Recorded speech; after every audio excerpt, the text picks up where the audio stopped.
Ada satu video ni yang menunjukkan bahawa manusia telah berjaya mengambil video penampakan duyung yang sebenar.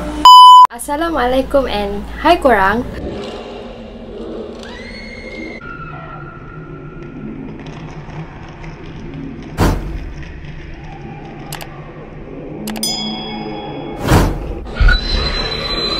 So, topik I pada hari ni adalah berkenaan dengan duyung. Jadi basically macam apa yang kita tahu, duyung ni adalah separuh manusia dan separuh ikan. Jadi macam before ni, kita ni dibesarkan di mana kita sentiasa membayangkan bahawa duyung ni merupakan seorang wanita yang cantik. Cuma bahagian di bawah dia ni merupakan ekor ikan, which is dia ni tidak mempunyai kaki. Sebagai contoh, macam dalam kartun Disney The Little Mermaid yang pernah sangat famous satu ketika dahulu. Dia ada pelbagai cerita macam filem, kartun, drama yang menunjukkan seorang puteri duyung dan akhirnya jatuh cinta lah dengan manusia. Macam-macam version lah. And now persoalan dia adalah, pernah tak korang berfikir bahawa duyung ni betul-betul wujud dekat dunia yang nyata ni?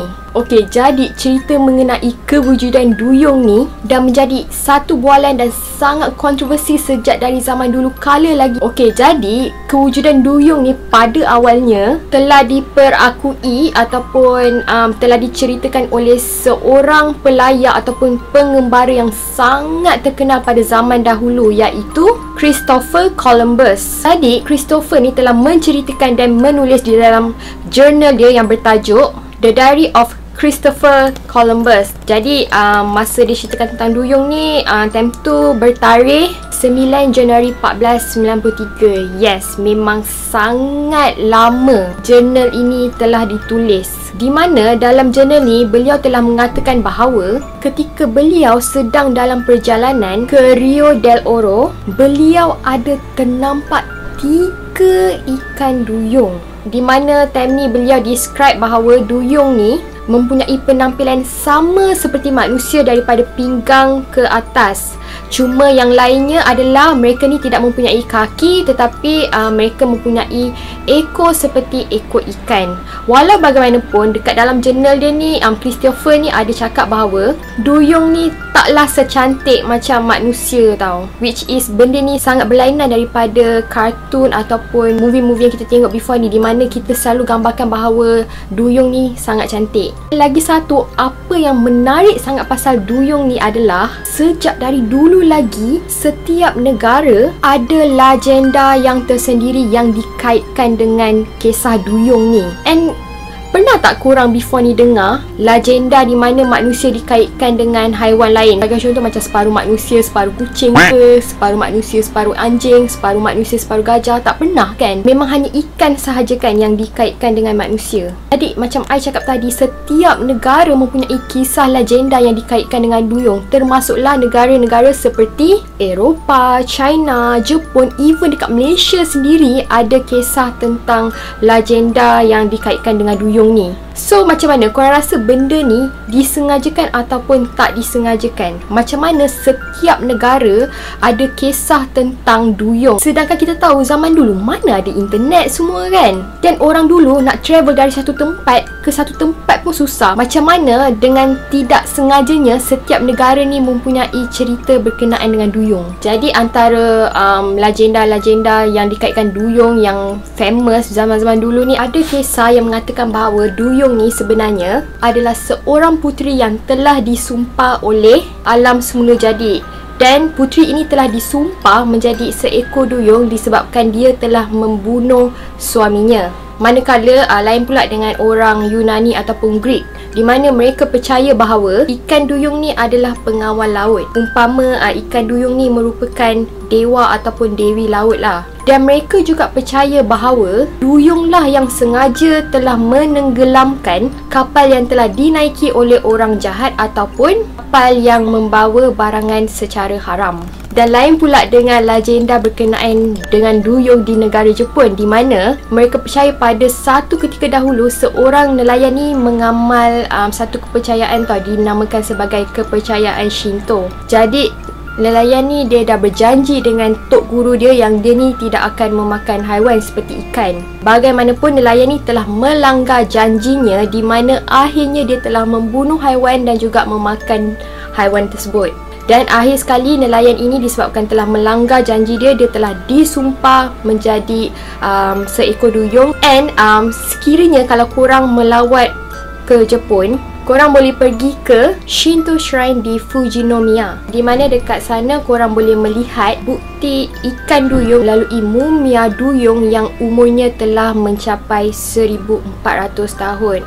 So samalah macam dalam gambar yang I tengah tunjuk ni. Okey, tadi dekat Jepun. So dekat setengah tempat yang lain pula percaya bahawa duyung ni merupakan satu makhluk yang jahat tau, di mana mereka boleh bernyanyi dan nyanyian mereka dapat menarik perhatian seperti pelayar, pengembara dan juga nelayan. Dan mereka telah mengatakan bahawa biasanya kerana pelayar, nelayan dan juga pengembara ni terpikat dan ingin mencari sumber bunyi indah yang dinyanyikan oleh duyung tadi, mereka telah menjadi lalai dan juga leka tau, sehinggakan ianya telah mengakibatkan mereka mati lemas. Oleh itu mereka percaya bahawa nyanyian ikan duyung ni mempunyai satu benda yang sangat kuat dan juga sangat jahat yang tak boleh didescribe dengan kata-kata.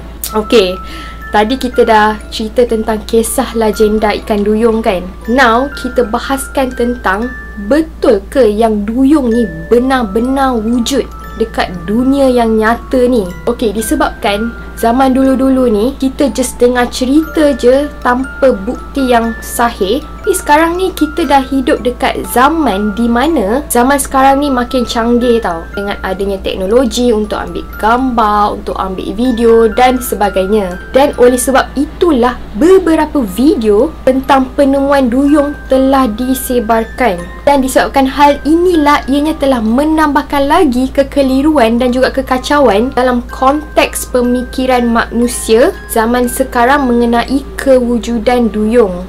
Okey, jadi benda ni jadi kontroversi sebab ada sesetengah orang tak percaya bahawa video ni adalah betul, dan ada sesetengah orang pula percaya yang video ni bukanlah hoax ataupun penipuan. Mereka rasakan bahawa video ni adalah benar. Okey, now I akan menunjukkan beberapa serutan video yang telah diupload dan disebarkan. Even today, accounts still emerge, like this hastily shot video captured in 2005 off the Adriatic coast.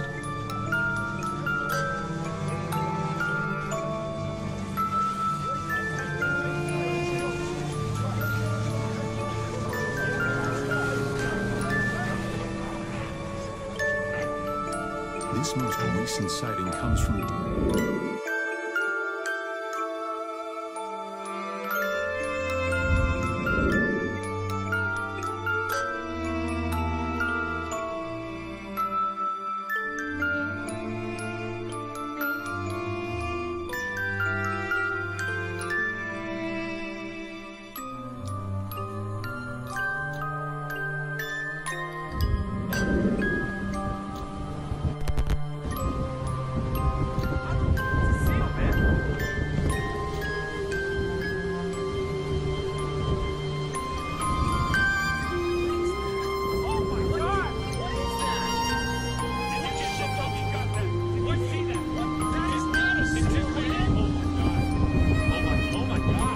So macam mana korang rasa video yang tadi tu betul ke ataupun fake? Sebab video-video before yang I tunjuk ni, ada certain orang yang mengatakan video tu betul, benar, and ada juga yang mengatakan bahawa ianya hanyalah fake semata-mata. Dan mungkin betul boleh jadi juga fake disebabkan canggihan teknologi yang kita ada sekarang ni boleh membuatkan video itu telah diedit dengan baik sekali. Tapi antara banyak-banyak video yang telah I tunjukkan tadi, ada satu video ni yang menunjukkan bahawa manusia telah berjaya mengambil video penampakan duyung yang sebenar. Okey, jadi video yang akan I tunjukkan selepas ni menunjukkan bahawa ada dua orang ahli marine biology tengah melakukan selaman ke dalam laut yang sangat dalam tu. And then masa diorang tengah selam ni, secara tiba-tiba ada satu makhluk asing macam tiba-tiba tepuk tau dekat cermin kapal selam milik diorang ni. Dan yang menariknya adalah makhluk yang tepuk cermin kapal selam diorang ni memang nampak seakan-akan macam duyung.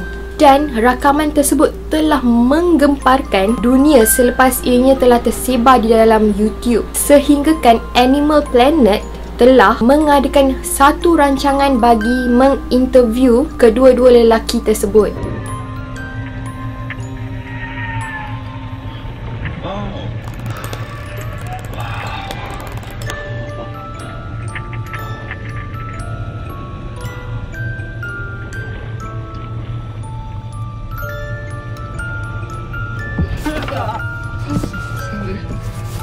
Well, with former Nobu that recorded on March 6th of this year, the astonishing footage we just watched.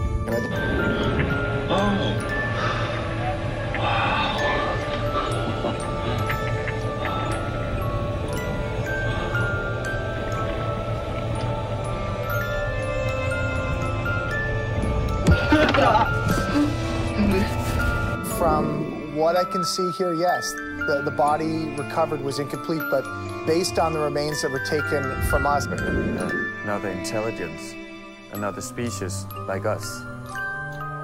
Okay, now what do you think after korang tengok video tadi tu? Okay, walaupun sesetengah orang rasa mungkin duyung ni hanyalah mitos semata-mata, tapi I quite percaya bahawa dalam lautan yang sangat luas ni wujud satu makhluk akuatik yang berupa separuh manusia dan separuh ikan. Okay, kenapa I rasa duyung ni betul-betul wujud? Macam yang I cakap tadi, first is dari dulu lagi, orang zaman-zaman dulu kala ada yang pernah claim yang diorang ni memang nampak duyung. Walaupun tak ada bukti yang kukuh, tapi macam mana setiap negara pernah claim dan ada kisah mengenai duyung ni. Padahal dulu mana ada internet yang boleh disebar-sebarkan. Nak travel dari satu tempat ke satu tempat pun susah kan. Macam mana boleh secara tidak sengaja semua negara ni ada kisah berkenaan dengan duyung. Okay, second kita cerita tentang fakta pula. Okay, macam yang kita tahu, 70% daripada bumi ni diliputi oleh lautan sahaja dan daratan hanyalah 30%. Dan kalau diikutkan dengan isi dalam laut tu, sebenarnya masih banyak lagi tau belum diteroka. Can you imagine manusia hanya baru teroka 5% sahaja lautan. Lagi 95% tu masih menjadi tanda tanya. Dan lebih daripada 80% lautan masih belum dipetakan lagi. Dan pakar saintis juga telah mengatakan bahawa lebih kurang 91% hidupan laut masih lagi belum ditemui ataupun diteroka. Dan lebih kurang 150 jenis hidupan laut ditemui setiap tahun oleh pakar. Dan secara jujurnya, setiap kali mereka menemui spesies baru, memang bentuk hidupan laut ni memang pelik-pelik, memang nampak asing.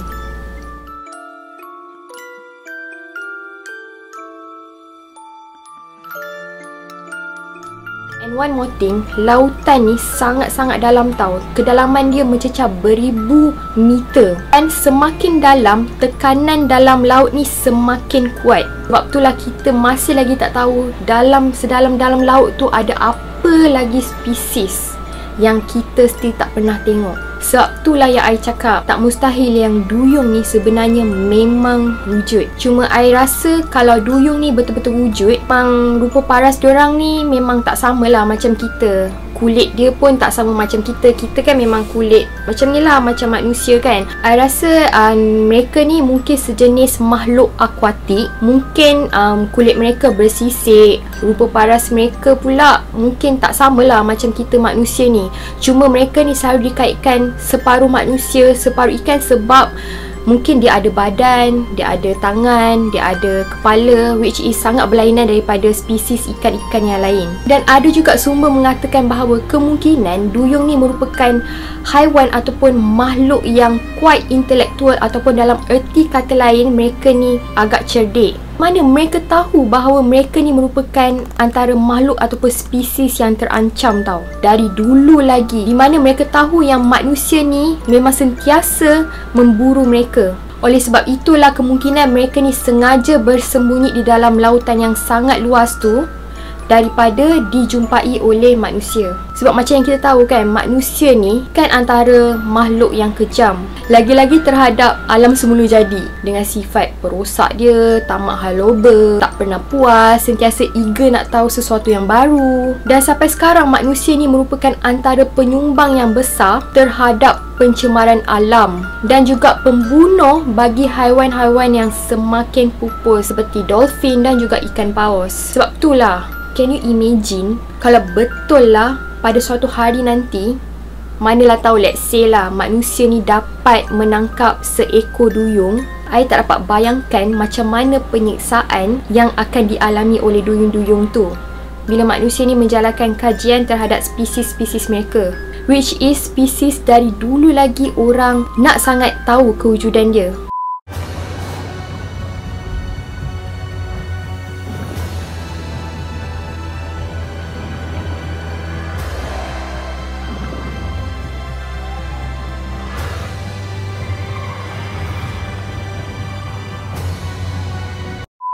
Thank you so much korang pada siapa-siapa yang dah dengar. For those yang rasa topik ni quite menarik and dengar sampai habis, thank you so much. Sebab I memang suka dengan benda-benda macam ni. And bye and see you again.